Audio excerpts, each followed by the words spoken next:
Guys, welcome to my channel. तो मैं हूँ यशी गुप्ता और मैं परस्यू कर रही थी नेक्स्ट ईयर बीए एलएलबी। और आज आप सबको मैं बताने जा रही हूँ कि things you should know before choosing BA LLB. ठीक है, तो मैंने चूज़ किया था BA LLB next year and मैंने उसे ड्रॉप कर दिया था क्योंकि मुझे उसके ज़्यादा कॉन्स नहीं पता थे। मैं प्रॉस देख के उसे मैंने चूज़ कर लिया था।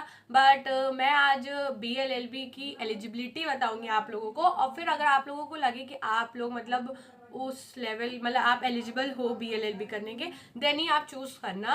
तो पहले तो मैं बताती हूँ, आप बीएलएलबी अगर चूज़ कर रहे हो तो सबसे पहले जान लो 5 इयर्स का कोर्स है। ठीक है, 5 इयर्स के कोर्स में आपको टाइम देना पड़ेगा और मेहनत करनी पड़ेगी, और लॉन्ग ड्यूरेशन का कोर्स है ये। तो 5 इयर्स आपको अच्छे से इसके लिए निकालने हैं। ठीक है, सेकंड चीज़ क्या है, अगर आप आर्ट साइड हो, ठीक है, अगर आप रटने में अच्छे हो तो आपके लिए बी एल एल बी अच्छा है, बी एल एल बी अच्छा है। बट अगर आप लॉजिकल बेस्ड वाले इंसान हो, जैसे आप मैथ साइड से हो, मैं पीसीएम साइड से थी और मैंने एल एल बी चूज़ करा, तो मेरे लिए क्या डिफ़िकल्टी हुई उसमें, मुझे ये डिफ़िकल्टी फेस करनी पड़ी कि मैं रटने में इतनी नहीं अच्छी हूँ। अब उसमें जो क्वेश्चंस लिखने थे, एक क्वेश्चन कम से कम आपको 3-4 पेजेस में लिखना पड़ेगा, तो वैसा मेरा नहीं था। तो मेरे लिए डिफ़िकल्टी बस यही हुई क्योंकि मैं लिखने में और याद करने में कम हूँ। हम लोग क्या थे, पीसीएम साइड के थे, आईसीएसई बोर्ड के थे, तो हम लोग को शॉर्ट लिखना होता था, इतना लॉन्ग नहीं लिखना रहता था। तो ये ड्रॉबैक है अगर आप पीसीएम साइड से होने या पीसीबी साइड होने के बाद अगर आप एलएलबी चूज़ कर रहे हो। आर्ट वालों के लिए सही है, वो लोग पहले से हिस्ट्री पढ़ते हैं और ये सब पढ़ते हैं, तो उन लोग को लिखने की आदत होती है, बट हम लोग की नहीं होती है। तो अगर आप लिख सको और याद क्या है, ठीक है। दूसरा, अगर आप बीएलएलबी चूज़ कर रहे हो, आप अगर लॉ ही चूज़ कर रहे हो, तो स्टार्टिंग में पैसा नहीं है इसमें बिल्कुल भी। मतलब जैसे आप बीटेक परस्यू कर लेते हो या मेडिकल फील्ड में परस्यू कर लेते हो, तो आपको एक कोर्स के बाद पैसे इनकम मिलने लगती है। बट इसमें ऐसा नहीं है, आपको पहले 5 साल पढ़ने के बाद आप जब निकलोगे तो आपको बहुत ज़्यादा मेहनत करनी पड़ेगी। देखो, उनके लिए सही है जिनकी ऑलरेडी घर में कोई एडवोकेट पहले से है, तो वो उनके अंडर रह के काम कर सकते हैं। बट जो फर्स्ट जनरेशन लॉयर्स हैं उनके लिए काफ़ी ज़्यादा टफ है अपनी स्पेस बनाना 60 साल के लोगों के बीच में। ठीक है, और तीसरा ड्रॉबैक की मैं बात करूं तो सबसे बड़ा फीमेल। ठीक है, अगर आप एक फीमेल हो तो बहुत ही ज़्यादा आपको एक्स्ट्रा मेहनत करनी पड़ेगी, क्योंकि बहुत जल्दी लोग प्रेफर नहीं करते फीमेल लॉयर मेल लॉयर के कंपैरिजन में, क्योंकि उनको मतलब मिथ है, ठीक है, ऐसा।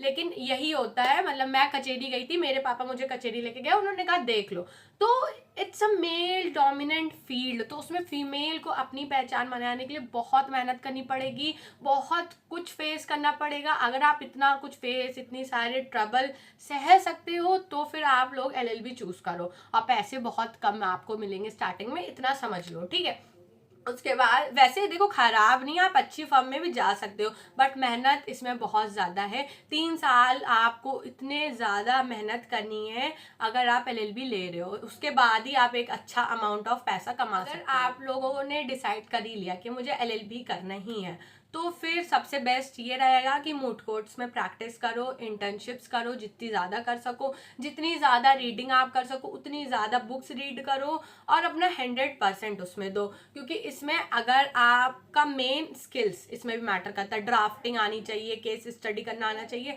मतलब जितना अच्छा आप अपने अंदर स्किल जनरेट कर लोगे उतने आपके ज़्यादा चांसेस हैं ग्रो जल्दी करने के। ठीक है, तो स्किल्स बहुत मैटर करती हैं, इसमें बहुत अच्छी अच्छी स्किल्स आती है, आप वो चीज़ अपने, और आप सबसे अच्छी चीज़ अपनी कम्युनिकेशन स्किल्स को जो है डेवलप करो। क्योंकि और हाँ, एक और चीज़ आपको डेवलप करना बहुत ज़रूरी है, पब्लिक स्पीकिंग। ठीक है, अगर आप थोड़ा सा भी हेजिटेट करते हो पब्लिक स्पीकिंग में तो ये बहुत मुश्किल हो जाएगा आपके लिए आगे जाके केस को लड़ने में। और अगर आप इंट्रोवर्ट हो तो फिर क्या ही बोले।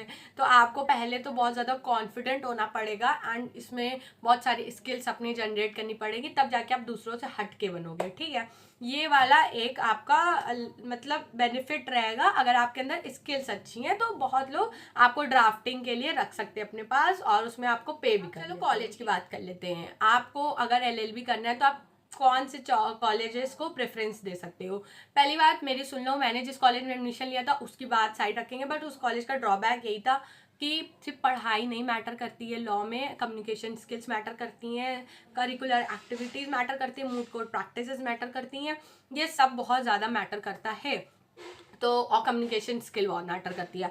तो आप वो कॉलेज चूज़ करो जहाँ पे मतलब मतलब आपको ओपन, आप फ्री हो सको वहाँ पे इंटर्नशिप्स करने के लिए, कनेक्शन बनाने के लिए, हर चीज़ के लिए, ठीक है। और कॉलेज मैटर करता है, ठीक है, कॉलेज मैटर करता है अगर आप एलएलबी चूज कर रहे हो, क्योंकि जब आप कचेरी जाओगे, जहाँ वहाँ जाओगे, वहाँ आपकी नॉलेज देखी जाएगी। और कॉलेज से भी बहुत फर्क पड़ता है कि आप कौन से कॉलेज से पढ़ के आए हो। अगर आप क्लैट दोगे तो आपको एनएलयूज मिलेंगे, वो टॉप लॉ कॉलेजेस है इंडिया में। अगर आपने क्लैट नहीं दिया तो फिर क्या करें, तो फिर आप कोई भी गवर्नमेंट कॉलेज जो भी आपके स्टेट लेवल का है, वहाँ का एंट्रेंस एग्जाम देके आप लोग कर सकते हो, या तो कोई भी गवर्नमेंट कॉलेज से लॉ कर लो तो बहुत अच्छी चीज़ है। वरना अगर आपको प्राइवेट कॉलेजेस से करना है तो यूनिवर्सिटीज, प्राइवेट यूनिवर्सिटी कॉलेज से भी आप कर सकते हो, बट उसकी एक अच्छी रेपुटेशन होनी चाहिए तभी करना, ठीक है। अगर आप छोटे मोटे कॉलेज से लॉ कर लोगे तो फिर मतलब उसकी, आपकी थोड़ी वैल्यू दूसरों से कम हो जाएगी। इसलिए कॉलेज देख के करना सेलेक्ट, और जहाँ पे ओपन बच्चों के लिए हो, फ्रीली बच्चे वहाँ पे पढ़ सके, अपनी इंटर्नशिप कर सके, ज़्यादा स्ट्रिक्ट ना हो, ठीक है। ये सबसे मेन ध्यान रखना। जुडिशरी की तो उसमें भी आपको 3 साल की प्रैक्टिस करनी पड़ेगी, उसके बाद ही आप जुडिशरी का एग्जाम दे सकते हो। तो लॉ ऐसी डिग्री है जिसमें आप 5 साल पढ़ाई करोगे, उसके बाद आपको बहुत मेहनत करनी पड़ेगी, तब जाके आपके पास पैसा आएगा। और फिर ग्रोथ लेने के लिए आपको और भी साल देने पड़ेंगे। तो अगर आप मेहनत करने के लिए तैयार हो, पैसा जल्दी नहीं देख रहे हो डिग्री के बाद, और एकदम ही पैशन है लॉ का, तभी लॉ चूज करना है। पर अगर आप जल्दी पैसा चाहते हो तो फिर लॉ मत चूज करना। बस मेरा यही कहना है। Bye bye. अगर वीडियो अच्छी लगी हो तो सब्सक्राइब कर लेना। Bye bye.